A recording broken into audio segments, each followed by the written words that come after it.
I'm here today with you guys because I just came from watching a video. It's the early morning. I'm getting ready for some appointments. Have stuff playing in the background as I always do while I'm getting my face together. And I was watching one of my favorite YouTube girlies, Karmalita Fox. Maybe some of you guys have heard of her before. She has recently really blown up, I think kind of because of skinny talk, but she's a personality. I know a star. When I see a star, she's a star. But what I relate to about Karmalita's journey specifically is that she was once obese and she lost weight, and now she kind of proselytizes about the magic of being skinny. And whilst I can't relate to the other side of her journey, we all aspire. But the thing that's really important is that I look for influencers, quote unquote, that understand what it is.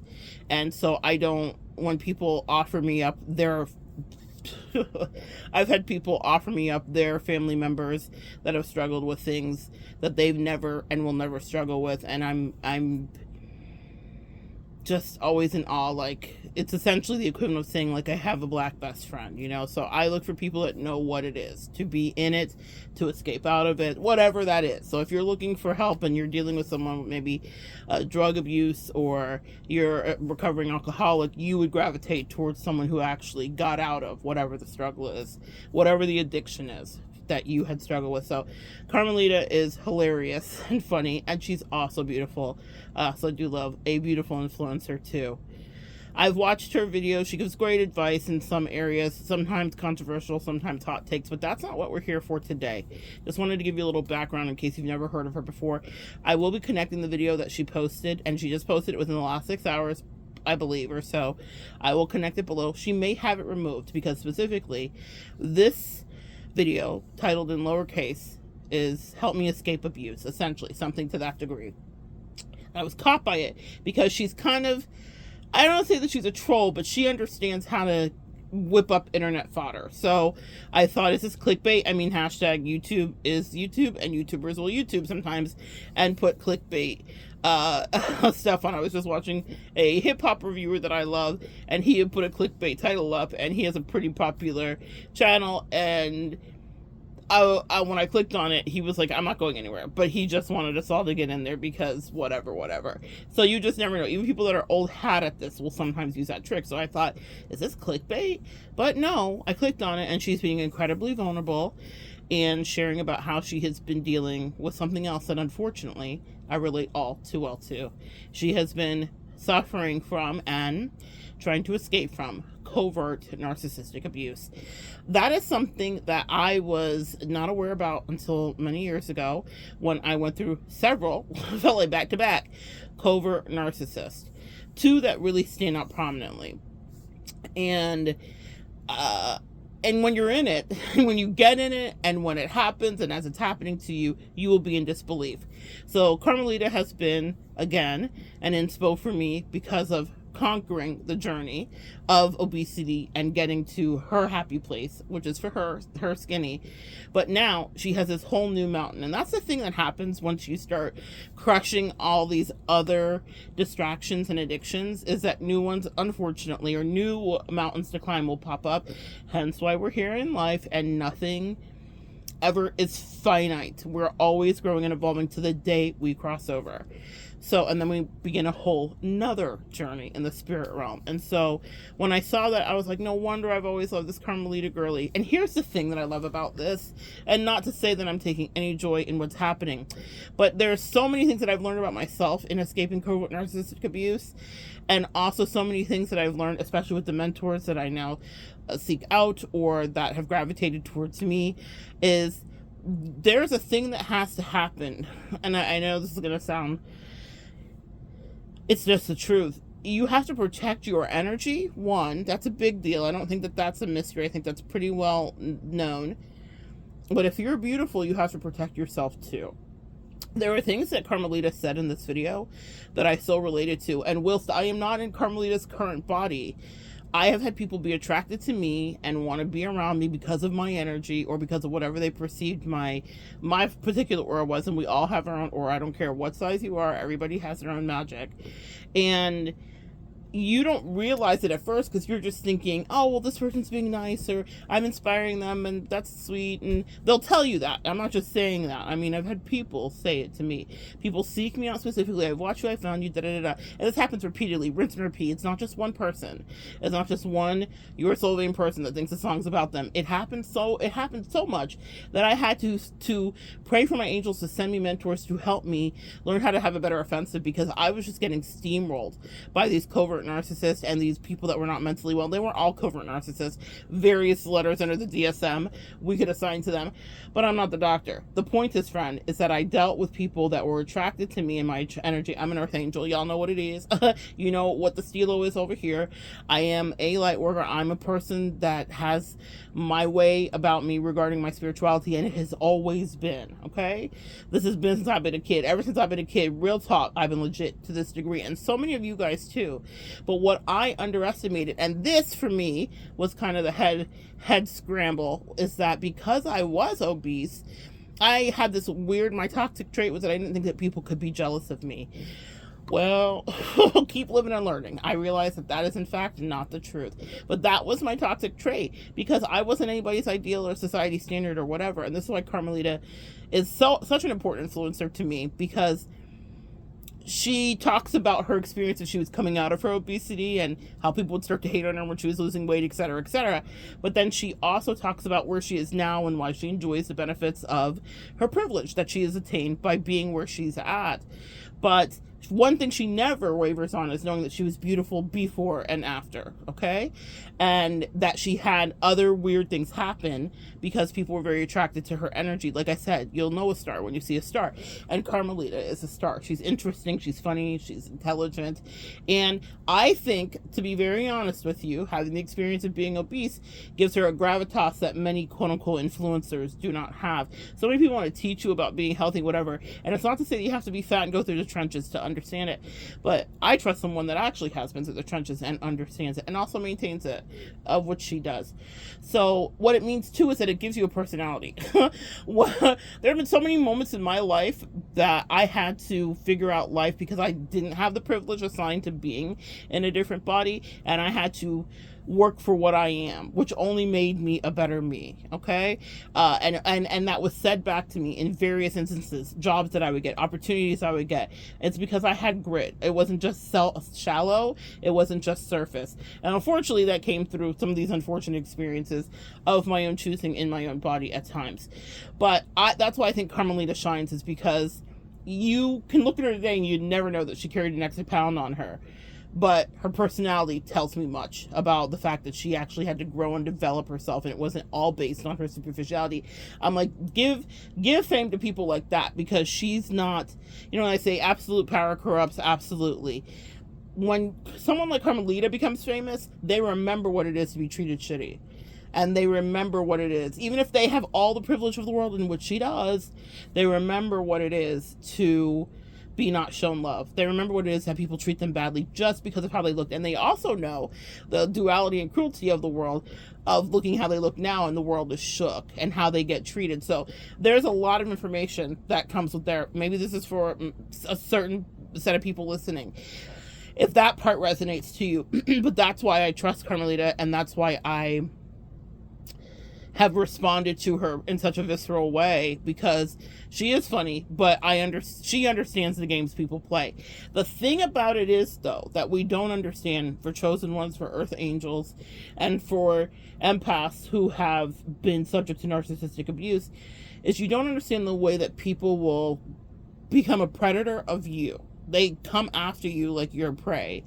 And it's for a lot of reasons, because maybe they want to figure out what your sauce is, you're dressing. They want to see behind the scenes. They want to, I'm hearing deleted scenes. They want to, maybe sometimes they want a destiny swap. There's a lot of things that people may want to do. But again, if Karmalita is a star, then that can't be you. Meaning there's something about her that makes her her. So it doesn't matter how much someone wants to jump in her skin, as she said about the covert narcissist in this video.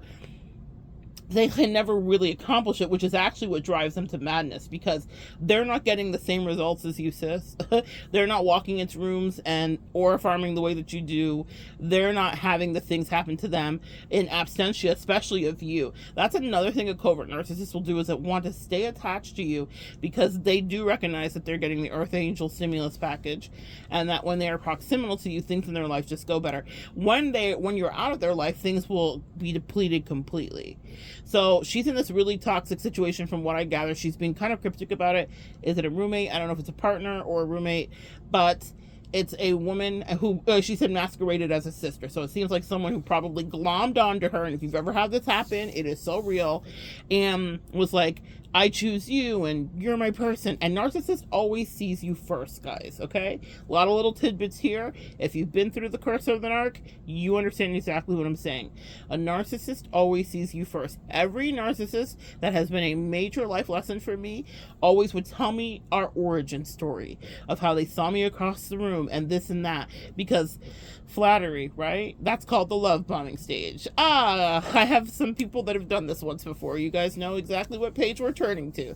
Today, boys and girls, we're going to be turning to page they stalked you first. Always. It doesn't matter, even if they get you to be interested in them, and then seeming like you're pursuing them or whatever, I promise you it was initiated by them. I remember once being in corporate America and having this really narcissistic friend, and I think maybe that's why it's coming to mind, because it may parallel what she went through, though she was more malignant than covert. But the point is, she was like, I remember watching you make your salad. I was watching you make your salad for lunch in the cafeteria or the lunch area of our office, and you had glass like cruettes, like I had my oil and vinegar cruettes that I bought with me. They were mini.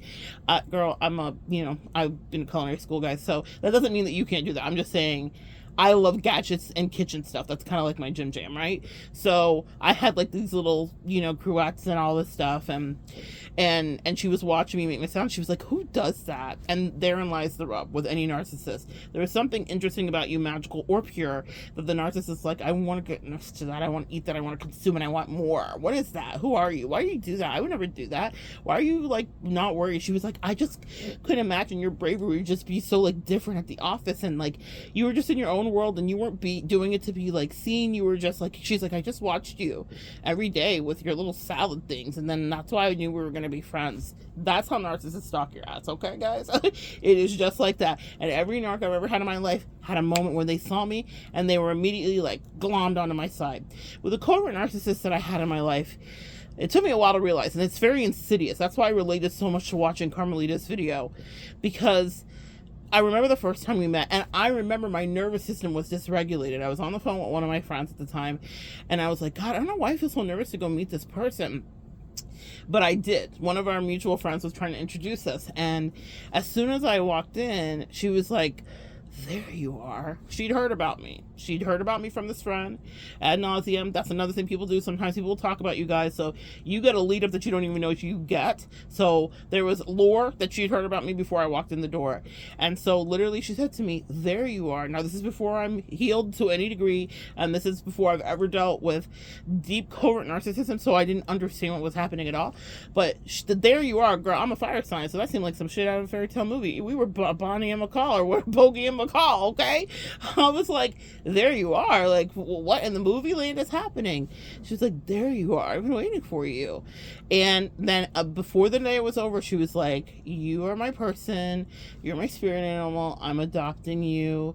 I'm whatever. She was like, don't just think I'm just some crazy white lady. Like, I'm adopting you. And we were stuck like glue, even though I didn't necessarily, it's so funny to reflect on it. I didn't really want that, but in retrospect, I think what happened was I don't think that I had good boundaries, and instead of being like, oh, it was really nice to meet you like many other people I meet, obviously now I understand there was a karmic assignment, we had work to do, I had to learn lessons, blah blah blah. So now I know why it happened, but just when I think back about it, I remember not being that it's not that I wasn't that interested, it was that she love bombed me essentially. So I was like skeptical and like, okay, I guess if you say so. But then she was like making big power moves to woo me. So it was like, let's do this, let's go on this trip, I bought you this. It was all that. Even though it was platonic, it was all that. Okay, so it was very love bomb. It was classic love bomb.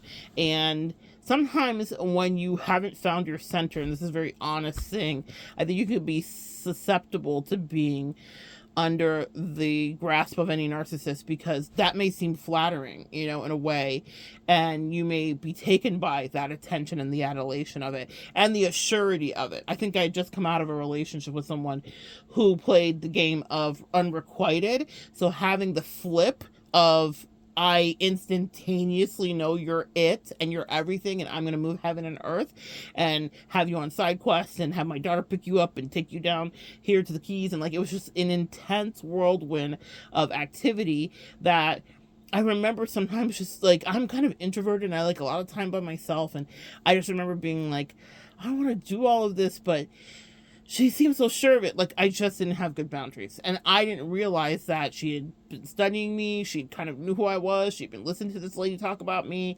And she had already kind of made her move before I even walked in that door. And with my naive ass, okay, she was a little bit older than me too. And ever afraid of a cougar, always and forever. So I also trusted her too. There was a lot of, it played into all my issues. You know how sometimes your issues fit right into the groove? I played into all of my issues in the most perfect way. It was like this maternal energy. It was like click, click, click, click, click. It was like, I'm choosing you. It was all the things that I felt like were broken in the last situation.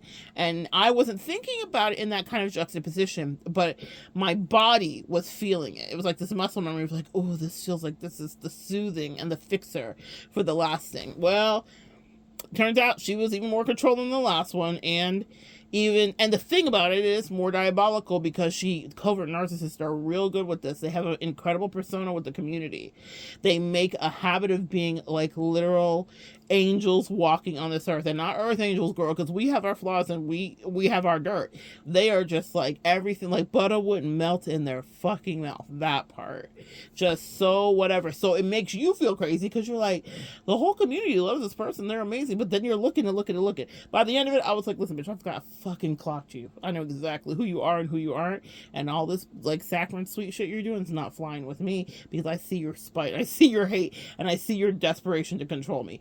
Different kind of ball game. Anyway, save myself from that. But the point is, when I was watching Karmalita, I remember thinking, but I was, hip hop scotch, let me go back.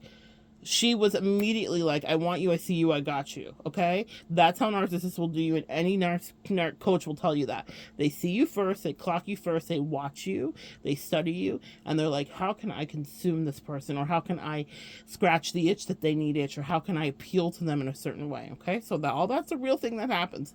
Malignant, covert, overt, it's the same formula with any narc. So, back to Karmalita. She was talking about this lady, and she's saying, you know, she wants to be in my skin, and she's been controlling me, and she's trained me so I would like tamper it down. I wouldn't say anything about the abuse to other people, but my soul told me she was going to change his lock, and she's showing conversation. She plays a little bit of a conversation she recorded where she's what is the word? She is addressing her and confronting her. Now, here's what I will tell you. I have made videos about this in the past. I have tons of content here about narcissists. Guys, if you are, especially the coverts, man, oh my God. If you're dealing with a covert narcissist, the main word you need to understand is run. If you're going to confront them, you need to do it when you're away from them and you already have your exit plan. You need to confront them where it feels like a fucking surprise attack. So that way you are not dealing with the aftermath, because the covert narcissists are so rageful. Because the whole issue with the covert narc is their aim for control. Control rules everything in their life. I remember with this covert narc, her wanting a certain thing in her life, a promotion. And when I realized, as I was working spiritually to help her get it, that it wasn't because she deserved it or was worth it. It was because she felt livid that she was excluded out of a certain tier. And so her control was threatened. It was all about the fact that I deserve to be here, etc., etc. It doesn't mean that she didn't put in her work or whatever. I'll always be fair about that. But when I examine it from a psychological perspective, It was more out of passivity and spite. Like, how fucking dare they exclude me and me not get to have access to this tier, because they believe they should have access everywhere, okay? Anyway, that's another story for another day. But the control is a big thing for covert narcissists.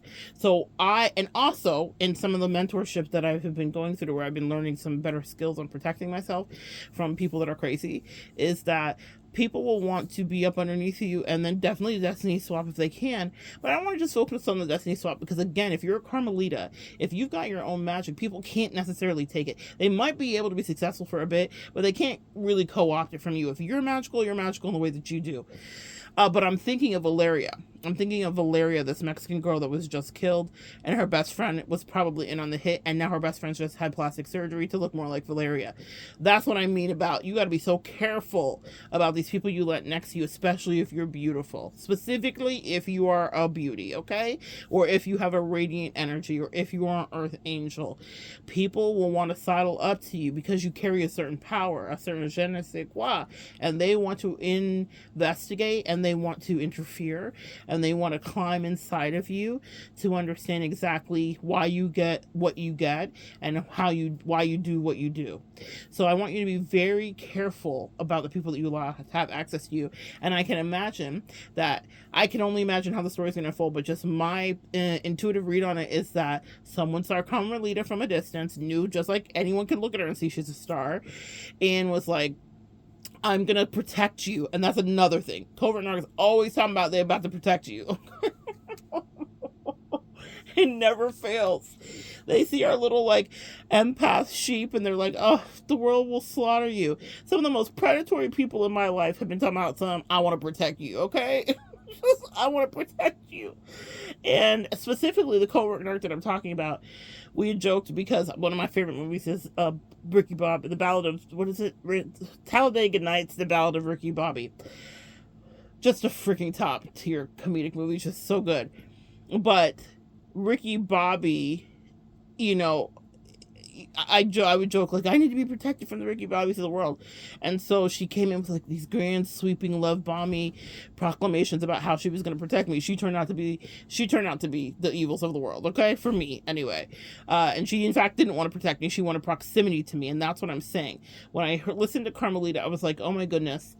You are a gorgeous girly. You're also a girly of substance. Because of your obesity journey, you actually have a personality, thank God, and you understand the framework of life, and you've understood it from both sides. So she's living a life in a different way, but it means that people will want to be up on her because she is a commodity in her own way.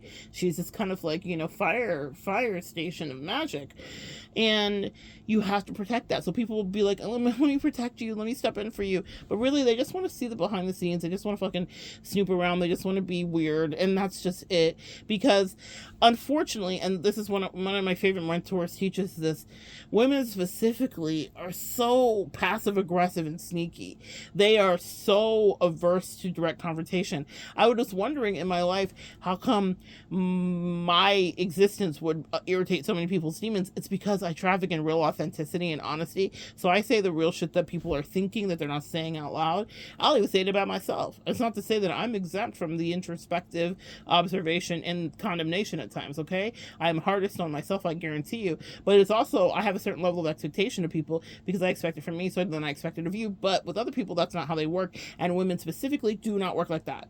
Women are sly. They are covert. Even if they're not narcissists, they are coming at you with some passive aggressive shit. They've got a whole plot and scheme, and there's always all these weird aims to control. I'm always ducking out of these like weird upside down situations people try to put you in. It may not be a full soul contract, but it could just be some level of submission that they want you under because it makes them feel better, especially if they're intimidated of you, okay? These are gems right now, and these are not coming from me. They're coming through me to you from your angels.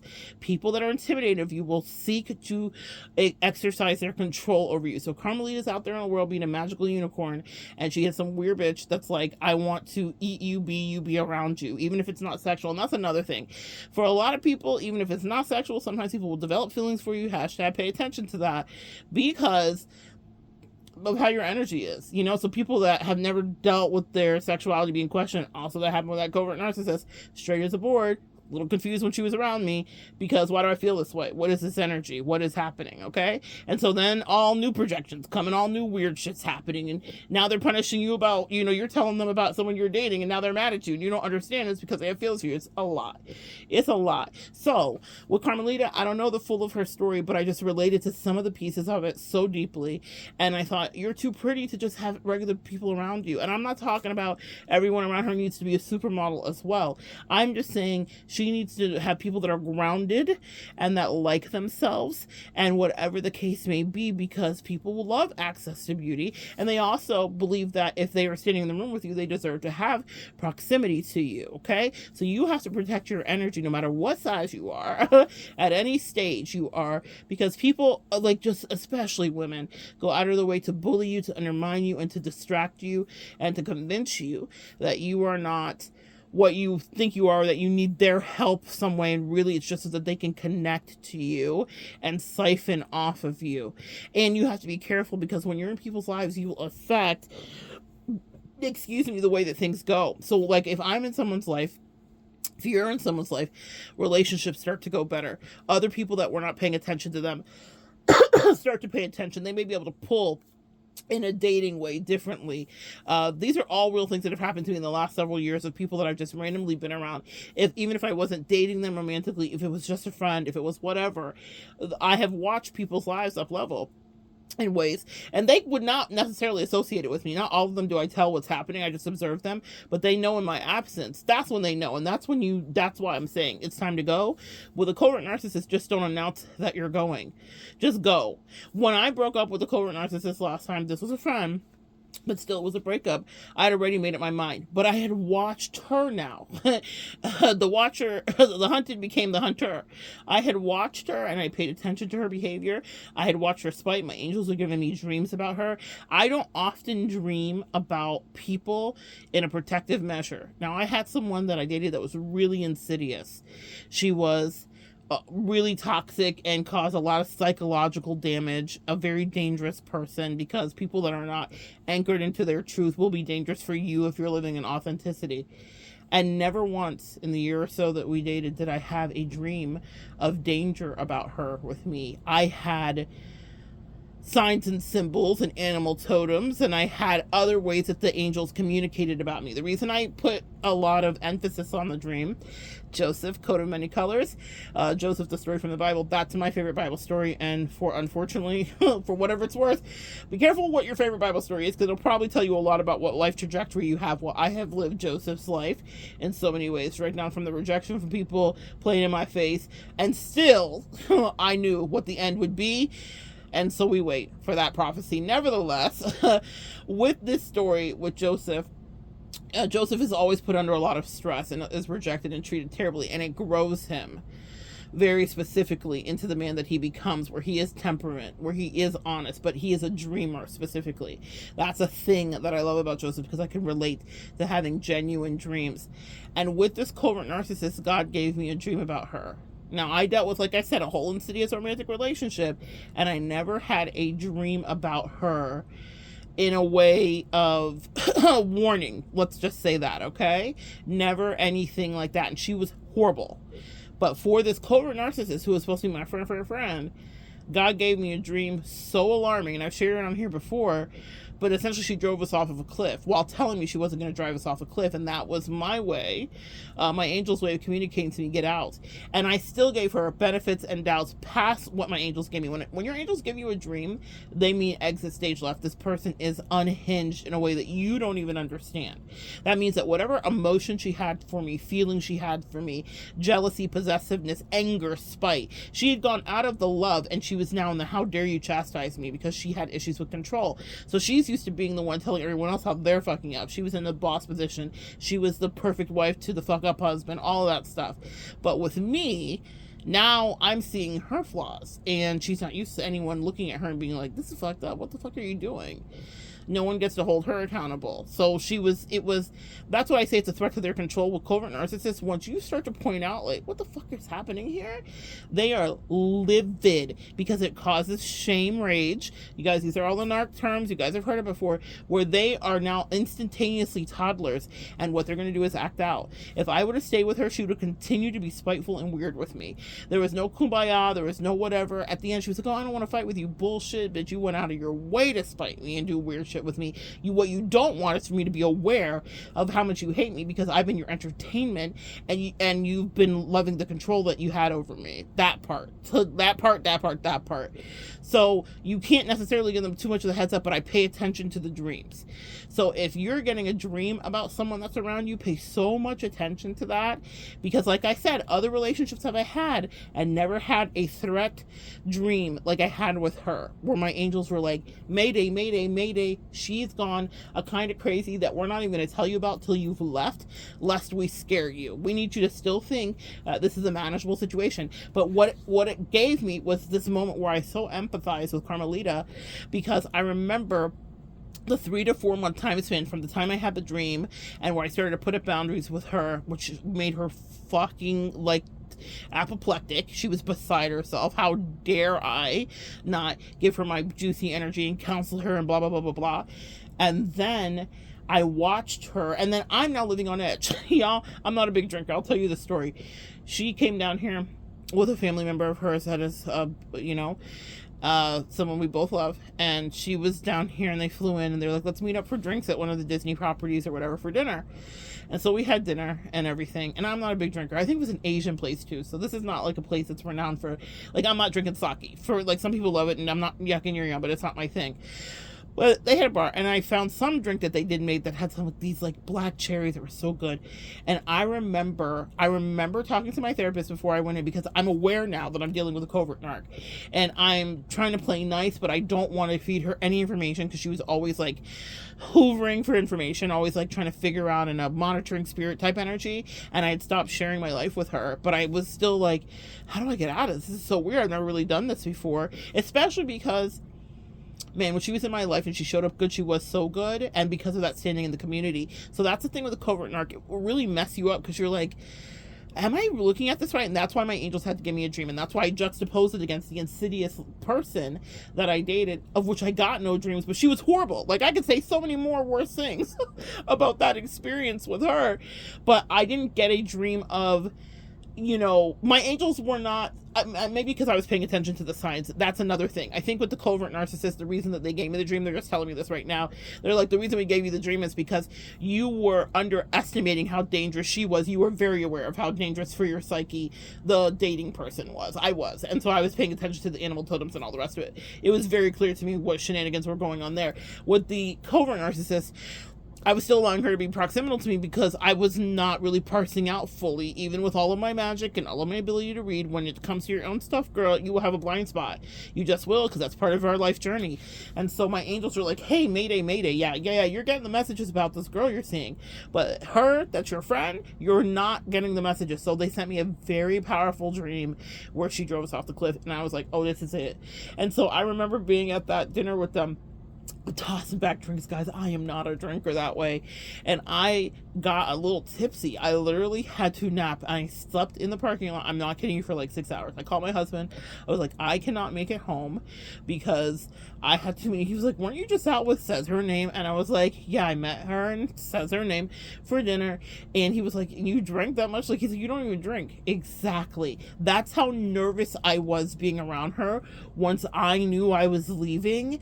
And I knew she kind of knew I was leaving. Like, she was very, like, it was weird. You know how it gets, guys? It was weird. It was so uncomfortable. And all I could do was escape through alcohol, and which I did. I had 4 of those little black cherry whatever, and I was like, can you bring me more cherries? And the bartender was joking me like, oh my gosh, you just really love these and whatever. But really what I loved was having to numb my feelings, because I was terrified of her at that time. When you say terrified, she'd hear that and think, terrified, like, give me a break, whatever. No, if you ever dealt with a covert narcissist, you know what I mean. Because the spite was palpable. The fact that I had clocked her was just making her so uncomfortable. The fact that I wouldn't give her access to me, and she was very clear with me. And this is what I mean when I was listening to Karmalita's video. She was like, you know, she watches me, she stalks me, she wants to know where I'm going all the time. Karmalita talks like that. She's so funny. She's so cute. God bless. Oh, my sweet Karmalita. But she was like, she wants to know where I'm going all the time. And this covert narc said to me, like, I want to know, like, when your wheel's up. I want to know what flight you're taking. I want to know what your itinerary is. I could tell that me having other friends or dating or soulmate dating, whatever I was doing, was triggering her. And I was thinking we were just having a friendship. So I was trying to manage it and trying to, like, not trigger her specifically. She thought I was keeping secrets, and really it's because she couldn't properly monitor me. It all made sense later, but at the time I thought I was making a proactive, healthy decision for a friend that was maybe struggling, thinking that I was going to outsource my friendship with her, and I had no intention to. I loved this woman. When I say I loved her, that's the thing that I think sometimes when we get out of these relationships, we're like, they're evil, they were the worst. I loved her when she was showing up in the way that wasn't corrupted, and she was not co-opted by demons. She was probably the best friend I ever had. And I know it sounds conflicting to say, but it's the truth. I love the shit out of her. But now I realize how inauthentic so much of it was.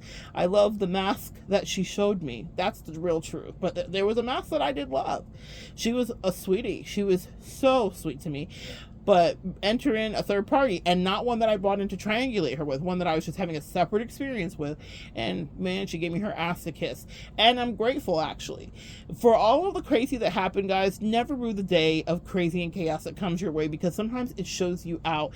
If I would not have seen the crazy person that was insidious, because it was happening simultaneously, I would never have seen this bestie clearly, and I would have not realized what a covert narcissist she was, because it wasn't because of the girl. She thought it was. She absolutely, to this day, I promise you, she'd write her journal, if it wasn't for this bitch. It wasn't. That girl, as insidious as head fucky as she was with me, never said one bad word about my bestie. She never gave any subliminal shots. She never talked shit. She never did any of it. She was, I can say she was insidious, but I could also say that she was, like, fair, kind, and actually stayed out of it, if that's the best way I could say it. Probably because she didn't care about me, so she really wasn't that invested into what was happening with my bestie. But the point is, she was not the agent of chaos that my bestie might have projected onto her that she was. She wasn't. What it was just me seeing how you behaved once I was in a different connection, even though the connections were providing two different things for me. Platonic friendship with bestie, other situation with somebody else. But I was like, oh, some of you guys have been in situations like that. I hear it all the time from clients where it's like they start dating someone and their very straight friend starts acting like they're dating, even though she's not bisexual, she's not gay, she's not pan, she's not shown any interest that way, but she's possessive of you like she's your man. It happens all of the time, especially in high school. You might notice that when a lot of our impulse control is not that developed, and so people are very possessive and weird about their friends getting a boyfriend. It can happen too with guys too. You've seen it with the broskies. Oh, she broke up our party and now your straight broski is acting like he's your man. High key, low key, it's weird. Stuff happens. Not everybody's a covert narcissist. We were just jealous folks and humans, okay? We're animalistic in that way. But it was very clear to me that I could not stay. And I remember getting drunk that one time, sleeping in the parking lot like a hobo, and I'll sleep in the parking lot. I have no problem doing that if I don't feel good or if I'm asleep or whatever. But it was a really funny moment. And I realized, oh, I can't stay in this friendship because I literally can't drink like this every time I see you, and I can't be worried about what questions you're going to ask me, and I don't want to be uncomfortable every time. I was so uncomfortable the last few months we were around each other, because once I had the dream, it was supposed to be over. I was supposed to cut the team. She's supposed to be cut from the team. And I dragged my feet because I wanted to, I don't know, I thought I was a lawyer and I wanted to get exhibit A, B, and C. Well, be careful what you ask for. I got it.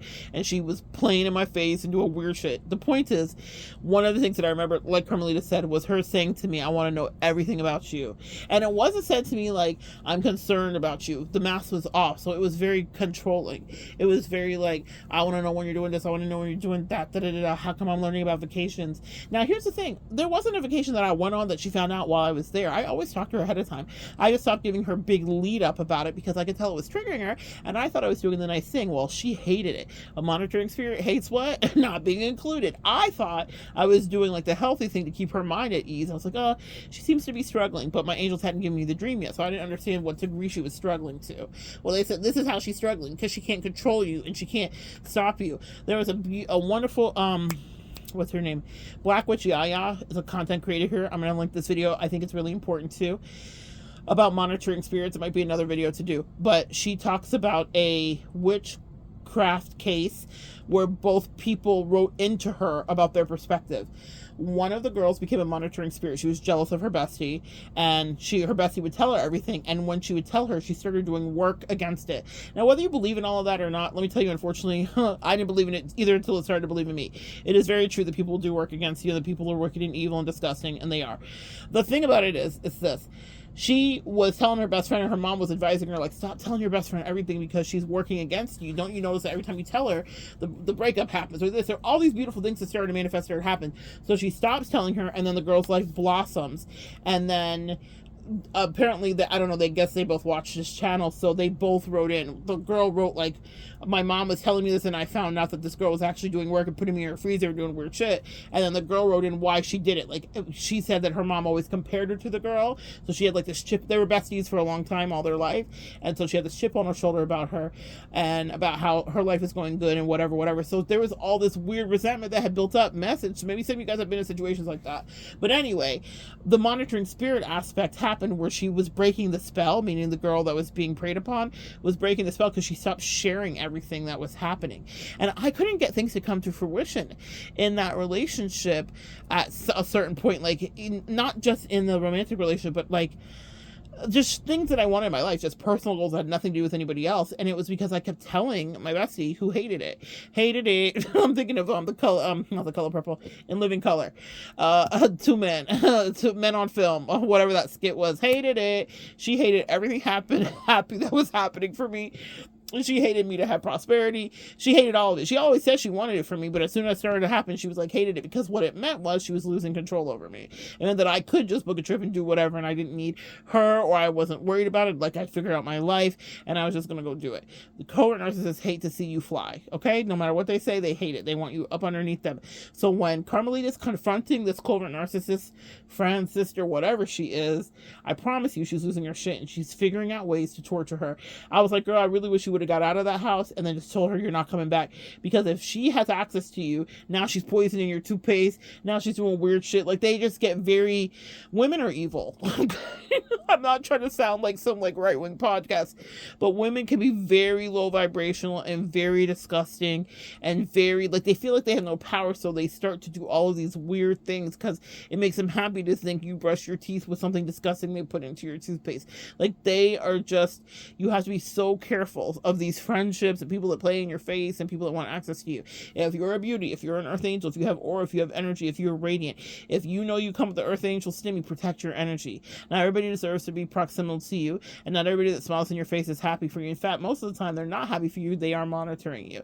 And I never thought I'd be over here on the paranoid side of the world until I dealt with it repeatedly. Every time I think someone's okay, they show me exactly why. Not only were they not okay, but why they were dealing with such deep jealousy that I didn't really even maybe clock or understand, because I would think that they're doing their own thing, or they have their own situation, or they have their own woman, or they have their own man. Like, they're very seemingly secure, but then they come up against the real thing, to whatever degree that is, and then that security is not so pure, and it gets shook. And then now they switch, and they can be co-opted. Weak people can be co-opted to go rogue against you. Demons can get into their energy, and now they're bringing all kinds of nonsense to you that has nothing to do with you. And most of it usually stems from jealousy or a threat of control. With a covert narcissist, the best thing to do is to plan your escape and then do what you need to do and then never look back. I didn't engage in a back and forth, because when I had engaged in a back and forth with that covert narcissist, when I had the dream and I was like, hey, let's set some boundaries because you were just really mean to me, and I questioned her about it, and she was like, oh, I didn't mean anything about it, I don't know why I said that to you, whatever. You know why you said it to me. It was calculated, it was spiteful, you're evil, you've done this to other people, it's not just me. The point is, like, but me saying that back to her was a threat to her whole fucking image and her whole mask. How dare you tell me the truth about what I am, because she doesn't want to look at that truth, it terrifies her. And so, but I was thinking I was talking to a rational friend. Silly me. I was not. I was talking to a crazy person who now hated me and hates me to this day. To this day. That's why you get away. You get away from them. And I never looked back. I didn't talk to her. I wasn't going to go back and forth because when I was, she was gaslighting me. She was telling me she had all kinds of Alzheimer's so that she wouldn't be accountable for weird shit she said and evil ways that she behaved with me. So I was like, bet, say less. Stay with your Alzheimer's, sis. And also, you'll never have a friend like me. You better know who you are. I never feel sad or miss people when stuff is over because sometimes God's sparing you from a lot of drama, a lot of heartache, and a lot of nonsensical roundabouts where these people are playing in your face. You got it? You got it? Good. So send prayers and thoughts to Karmalita. I'm sure she has GoFundMe's and all the rest of it if you're interested. I don't know if it's a page you watch. I don't know if you've ever seen it before, but Miss Karmalita Fox is a sweet girl. And she's learning a hard lesson in this very cruel world, which is even if it's platonic, bitches will still try to eat, snack, and be you. They'll still try to control you because they want to sometimes be you. And you will not know that at the beginning. So you have to go through it. And when you do know, then get to leaving. But if you're leaving a covert narcissist, have your plan in place first. Don't talk to them because all they're going to do is gaslight you and ramp up the crazy. And then you're still going to have to leave, okay? But now there's real hatred. Now, in my case, that worked out in my favor. By the time I left, I was sick to death of this person. I had formed my own level of disgust, and then I morphed into, like, I just want to get away from you. Like, it was no more Mrs. Nice Guy. So as much as I'd never seen her evil, spiteful faces until she showed them to me, she had never seen my I don't give a single fuck about you face. Because that's not something I show people, especially not people called bestie. When you bestie to me, we bestie forever. What it's hard to say, if we beef it forever. Well, if I'm loyal for you forever until you show me something differently. And probably repeatedly, because I'm usually a rule of 3 person, okay? Especially if I love someone. You know, like, people that are brand new in your life, don't give them 50, 11 chances. Get them out of there right away. The first time they show you some dumb shit, some immaturity, some whatever, bye, bye, Felicia, go play with other people. I don't have time. But for people that you love, you always want to be sure. And I kind of wish that I had listened to my angels immediately instead of, what I did. But it was a part of the lesson. That's the thing. We're transmuters. So I was able to take from those lessons of watching her play in my face, of having to drink drinks and sleep in parking lots because I was terrified of being around her because I just didn't want her to know anything about me and whatever. I went completely ghost. Like, I didn't post anything. Like, when I say leave a covert narcissist and leave, I didn't post anything. I cut off flying monkeys that I felt like would be flying information back to her. I put my proclamation sounds to people that did still talk to her.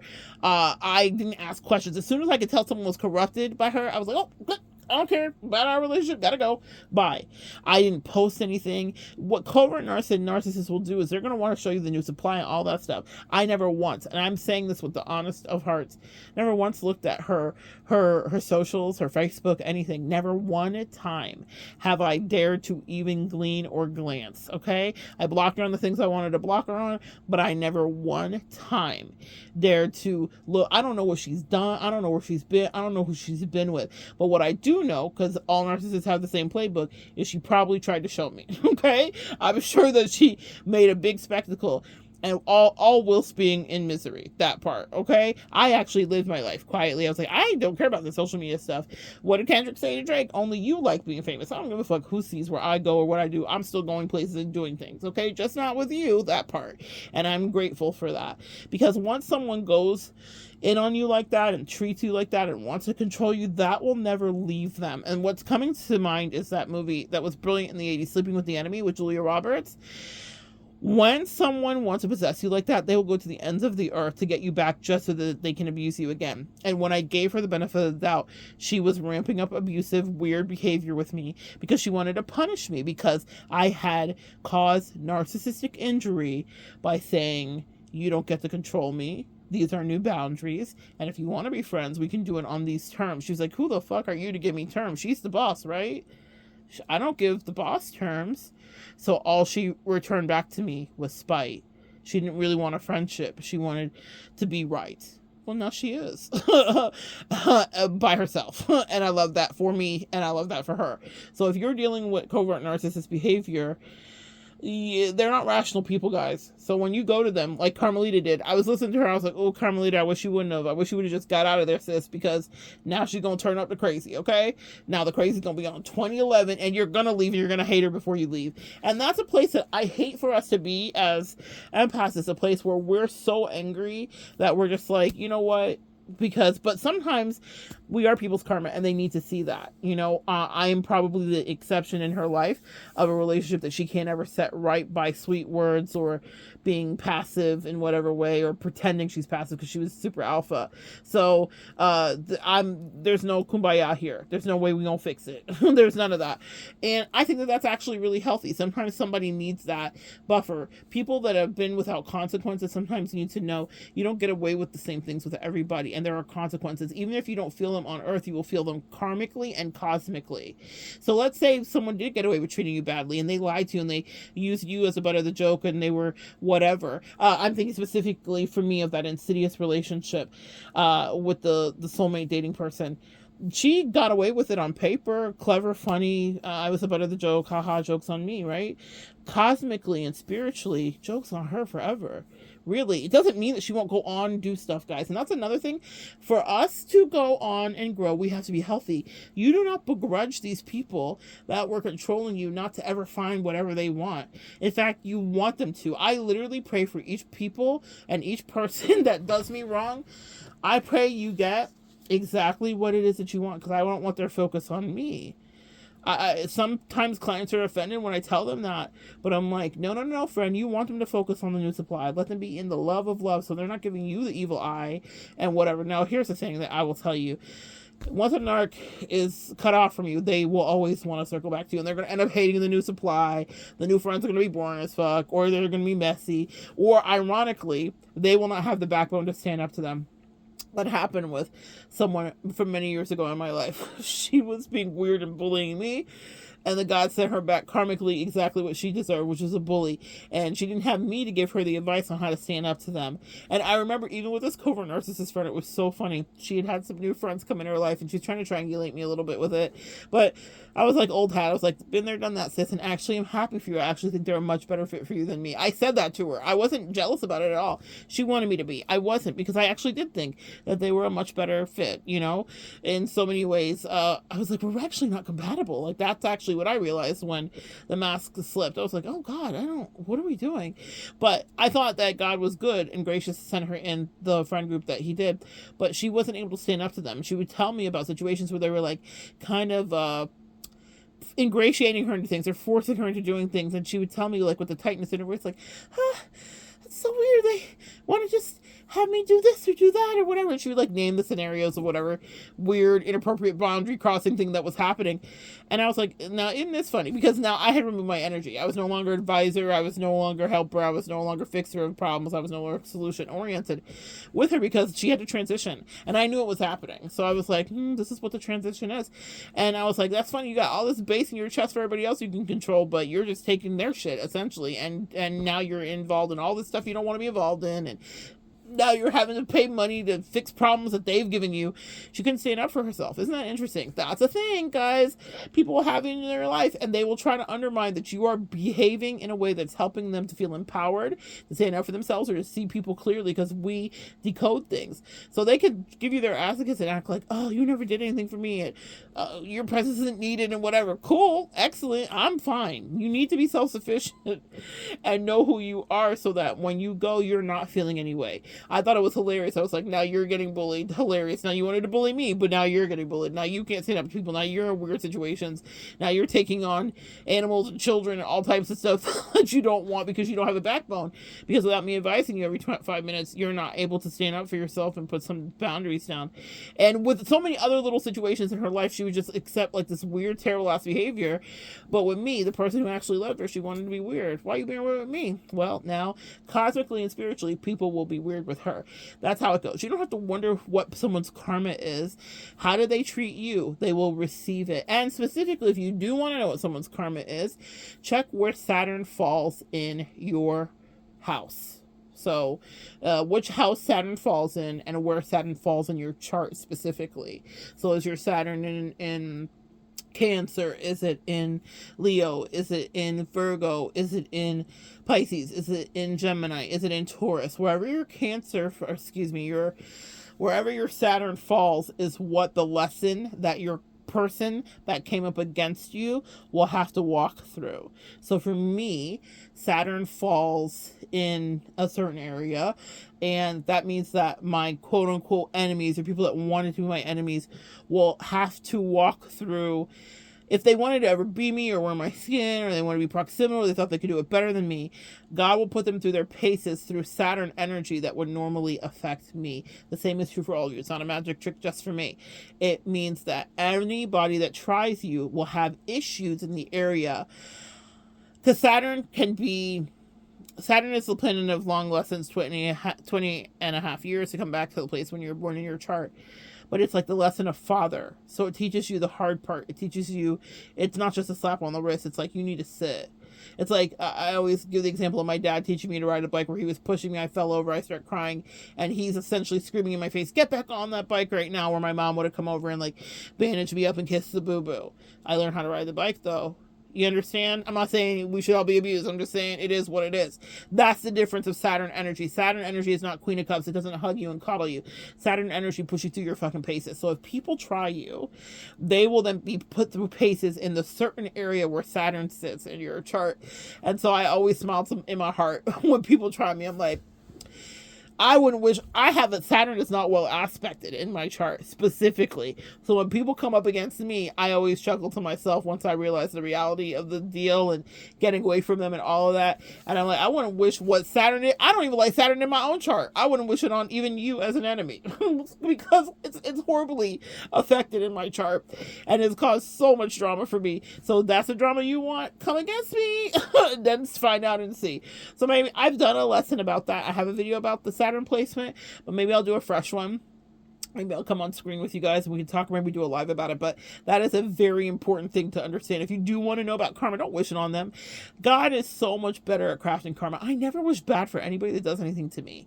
I know how terrible their life would be just with me not being there. Because usually if someone is close enough to you to want to hurt you and be that way, you were probably a great help to them in some capacity, or they depended on you, or they valued you, or you made them feel good, or you boosted their self-esteem, or you were an ego stroke, or you were a problem solver, you were a diffuser of their friends and family.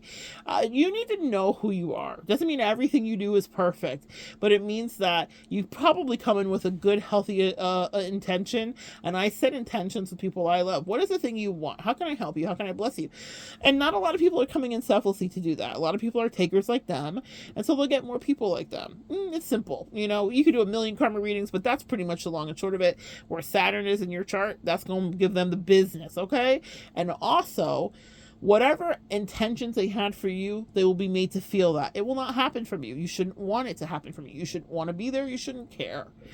Meaning, once you remove your energy is when Saturn's like, get in there. I'm talking about in it. I'm talking about in it. Saturn gets in their ass.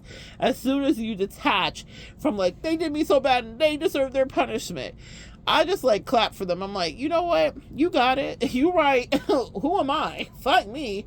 Let them go on and find out what they're happy at. Saturn waits.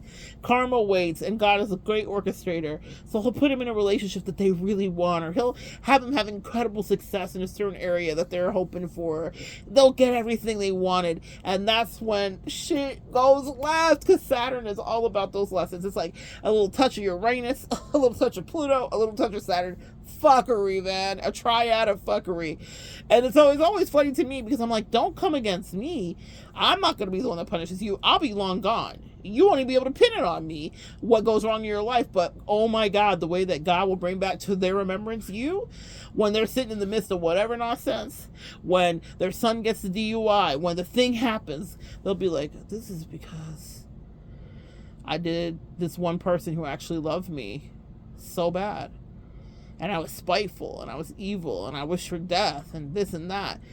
It doesn't mean that they might be reflective and care, but while Saturn's, I'm talking about in it, they will get a moment of retrospection of exactly why they manifested their current situations, because God's people will not be mocked. You are chosen.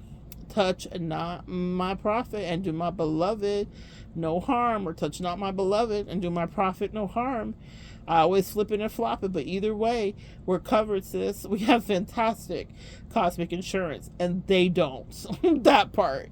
And as soon as we're away from them, they're out from the unpack umbrella, and shit goes in ways that it's well, here's what I love for the people that come up against me, since I do love a story and I do love a movie.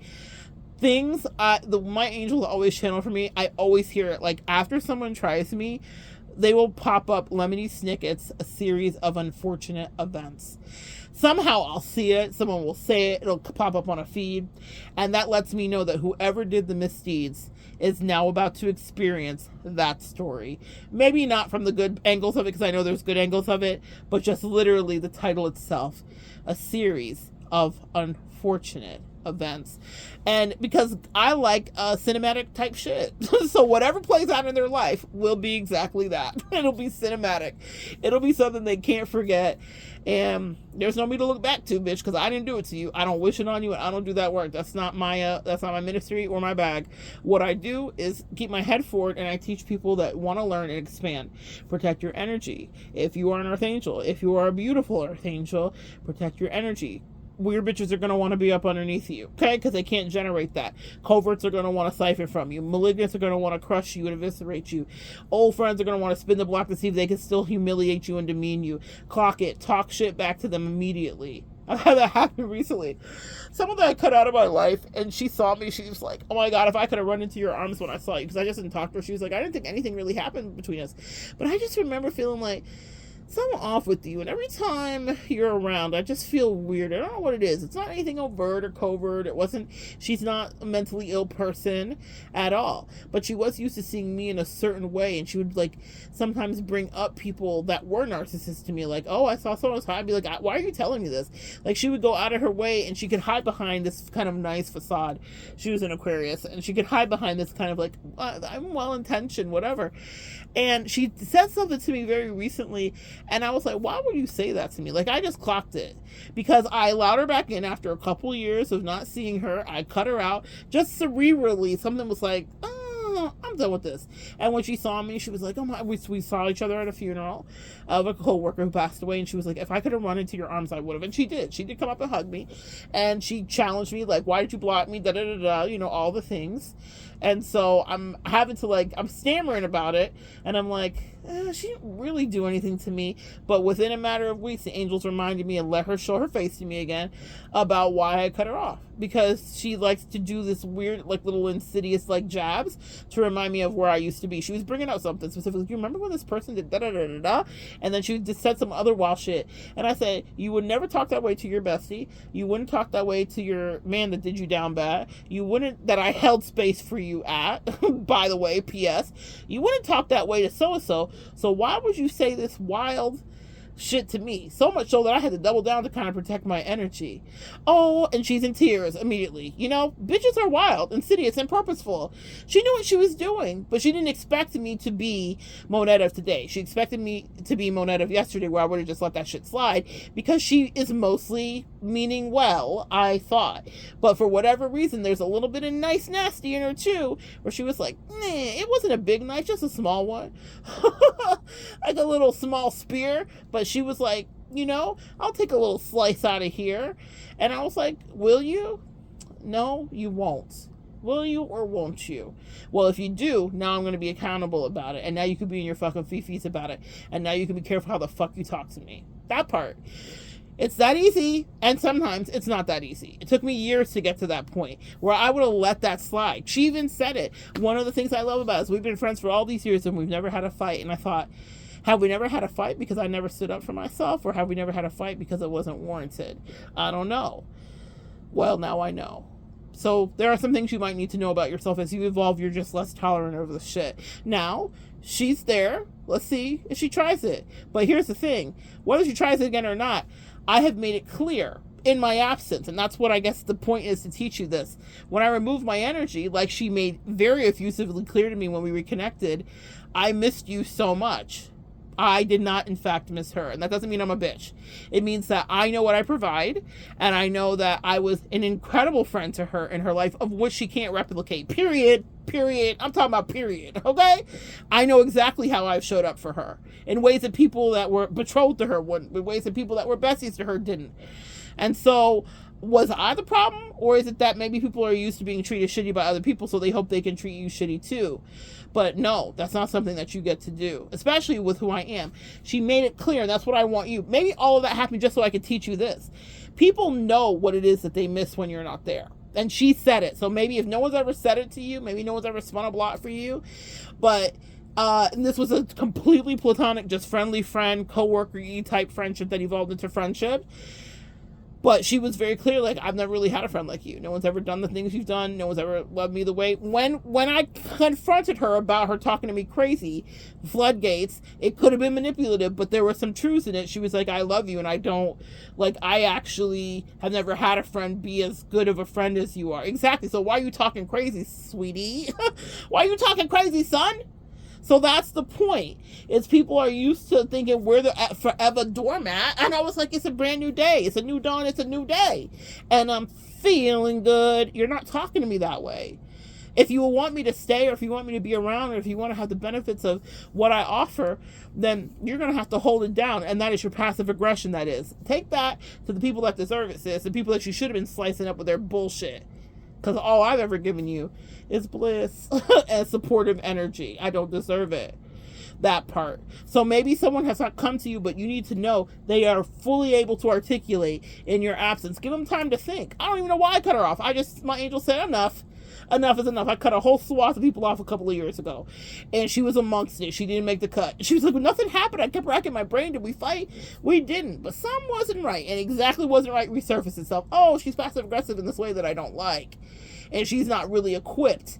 And she even said it to me. She's like, I don't do well with confrontation. And that brings me back to my point when I said bitches are weird.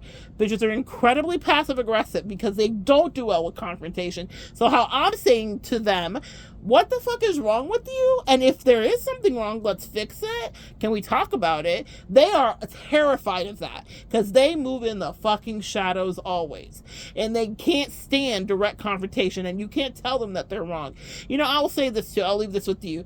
You better be able to take the criticism that people give to you. Like when I go on a live, people are trolls. Now I have people that I watch on lives that are absolutely gorgeous.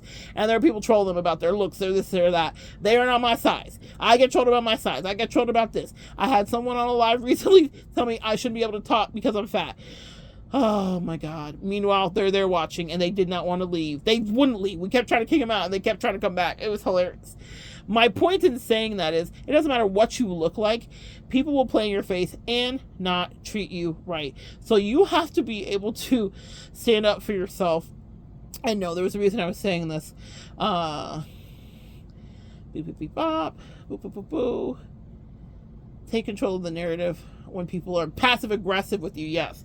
When people are being passive aggressive with you, they don't necessarily want to be called out. They don't want to be made to face what they're doing. I did a video years ago where I was talking about Meghan Markle. Some of you guys found me from there. I was talking about Meghan Markle and my predictions, which turned out to be right. She did all the things and more, and this time with more. Anyway, she's a narcissist. She is, but I don't care. Fight me. I'm open for it now. But I was right, and I was ahead of it. You know, sometimes as a seer, you'll see things and people be like, oh, I don't get it, and then you're right. Just hold the fort on your visions, because you never miss with people. But in that, I got a lot of hate from black women who were like, you're self-hating, da-da-da. I was like, nah, mama, you're not gonna get me there. I love the color of my skin. I love my melanin, and you're not gonna get me there. But because they couldn't understand what I was saying, they had to attack me and be like, you're so articulate and this and that. Why are you using your platform to come against this woman who's being treated like a princess? Da da da da. And I was like, this bitch is evil as fuck. And now the rest of the world concurs. Literally, the rest of the world's caught up. From South Park episodes to comedians to the random person on the street. They're like, why is she? What the fuck is wrong with this girl? Which is exactly what I was saying so many years ago. Nevertheless, this is like rinse and repeat the story of my life regarding friendships and people and datorships. People are always like, you're so evil. This is wrong what you're saying. No, I just tell the truth, and you bitches just lie to yourself. So I just tell the truth as I see it. And it's weird for me because I'm like, doesn't everybody else see this? And they don't until later. They're like, oh, I see it. Well, in that moment, one of the ladies that came after my throat literally was like being so mean to me in the comments, and she was reading me down for fifth. Well, you know, on YouTube, everybody has a YouTube channel to be here. So I went and clicked on her YouTube channel, and I saw that she was a burgeoning actress. Black woman, beautiful. She had some of her acting reels there. Could I have made judgments and cast aspersions on her acting and where she could have made improvements? No. You know what I saw instead? From my empath eyesight, I saw someone with a passion just like me, just trying to get it right. And so instead of giving her the vitriol that she gave me in my comment section where she read me down for filth, she was like, da-da-da-da, just because you're a Leo, you think you know, ba-da-da-da-da. She's like, I'm a Leo too, ba-da-da-da-da, da-da-da-da, ba-ba-boo. Cussed me out, y'all, for filth. And I went and I commented on one of her videos. I said, I see that you're working your craft. And I see that you are going to be improving in it in every way. Instead of being derogatory and being a bitch, I said the things that her heart needed to say. I treated her like a client. What I did was I went beyond the veil, and I essentially gave her a reading of how she will overcome and prevail. I said, I see that you've been struggling. I feel the rejection that's happened, and I want you to know that you're going to have something that comes open for you. I gave her a free reading out of, this is a Jesus model. Sometimes when people are spitting in your face when they say turn the other cheek, it doesn't mean necessarily receive abuse, but I diffused it with spiritual energy. And I said, I see you, sis. And then I said to her, it wasn't just to kiss her ass. I said to her, but now you'll see me, because how dare you come to my channel talking all that hot cash shit when you're over here working with your own insecurities, working with your own issues, and just trying to get through it, just like me. And in that moment, for whatever reason, because lessons are lessons, it touched something. I guess the word would be humility. And she actually apologized to me. And she said, you're right. You're right. When I say bitches are weird, what I mean is they operate out of spite. Whatever rejection that she may have had, she wanted to push it onto me. That's called projection. People have made me feel like shit when they've looked at my reels or done this or done that or whatever. So I want to take it to you and make you feel that too. And what we are is a dispeller of light in dark rooms. And people hate that because they can't get away with their nonsense. And I can see what you're doing. I can see what your real insecurity is. And I can tell you what your husband will and won't do, and what your bestie will and won't do, and what your mama will and won't do, and what your daddy will and won't do, and what your cousin will and won't do. Like, I know how they really think about you. What you don't know, what you think you're like pulling the wool over people's eyes, I know how they see you as a commodity in a certain way, and how they're possessive in their own way, or whatever the case may be. But people don't like that. That's why people try to get you out of people's lives, because they like, we can't deal with this authenticity. But instead of meeting her with the vitriol she met me with, I met her with compassion. Put her little read down too, sis. And I was like, you came over here to be a dick to me for what? For why? It wasn't that I thought I was going to like have a kumbaya moment that we're besties or anything. We never spoke again. But in that moment, she gave me a heartfelt, multi-paragraph explanation and apology. And she was like, you're not wrong, actually. But what she never thought was going to happen was that I was going to come over to her channel and confront her and do it in a way that was cerebral. Now, someone that's totally ignorant may have dismissed me and just been like, get away from me, evil bitch, da-da-da-da. Whatever. You're wrong about Megan and you hate yourself and whatever. But in that moment, we were two people talking to each other with humanity and compassion to a certain degree. And she realized that she was over the top because it felt good to her to pop off and have some clout and power in that moment. But she didn't think that I was going to come over there and address her directly. She could be passive aggressive over here, but in her area, when I was like, what now? Tell me again? Because all I see is someone working on their passion. So what you said fuck me for? Now, when you're on YouTube for a long time, ain't nobody got time to be doing that with the millions of people that are going to troll you, hate on you, talk shit, whatever. But the internet is a wild west, and people apparently just love to wake up and hate because it's Thursday, okay? So that part. But that happened, I think, specifically it was allowed by my angel to teach both of us a lesson about who will come for you, who is passive aggressive and how women move specifically, but also standing up for yourself, because behind every keystroke, behind every hating ass agenda from a covert or overt narcissist is someone probably rippled and rife with insecurities just like you, collective. We all have our own insecurities. The thing is, we own it. And that also makes people that can't own it uncomfortable. Why are you so comfortable having people not like you? Why are you so comfortable taking these slings and arrows and bullet bays that are shot at you? Why are you so comfortable standing in your truth? Why do you tell the truth so easy? It terrifies me that you can see through me. If people could tell the truth to you, that's what they would say. But they won't. So they'll be insidious and weird, and they'll attack you in weird ways, and they'll have to have these weird competitions in their head where they think you're better than you. I'm my own competition. I'm competing with myself. I didn't go over there and be like, my channel has this, and this. I didn't say none of that. I didn't talk about what her channel was at or none of that. I'm talking about I was direct to her heart. Bitch, you're trying just like me, and you have the audacity. Mama let you have it, but this is a lesson for you. And guess what, guys? She passed it, because instead of just being like, F you, and having internet wars, she sank into her heart space like the human that God says she was. My angels allow me to go there. I don't do that with everybody that talks shit with me. I couldn't. I'd be here all day. But with that moment, I'll never forget it, because she went into her heart space and she was like, yeah, I wouldn't like for someone to treat me that way or talk to me that way, because she was very sensitive and passionate about her work, and she knows what it is to be scrutinized. That part, guys. We put ourselves in other people's shoes. She passed the test that day and got some level of elevation. That's another thing. We always talk about the Earth Angel Stimmy and the fact that people fail test around you, and now they have karmic energy and Saturnian energy to deal with. That day, old girl, whoever she is, leveled up. I pray for her that she got the next casting call. I wish the best for her. I didn't say that to her, but in my soul, I knew she chose better. Even though it started out as doo-doo, she chose to ascend when she was like, you know what? Yeah, I did the most, and I'm sorry. It could have gone a different way. You know, on the internet, it does every day. People don't back down from their positions. They are keyboard warriors. But that was a moment of humanity and connection. And I don't know why I felt led to do it. I guess probably was psychically led, because I don't do that with everybody again. And I couldn't, and I wouldn't advise it if you're a content creator that you do. You have to be very careful with the battles of the people you get into, because sometimes people just want your attention and energy. Sometimes people are sycophants and fans of you in a weird way, and they'll just probe you just to get you to say something back to them. But I could tell it was different. She had a lot of dip on her chip for me, but really was because she had a lot of dip on her chip regarding her own insecurities. Thank God I'm a reader, right? Thank God I'm a teacher who can see past the darkness into someone's light. There was light in her.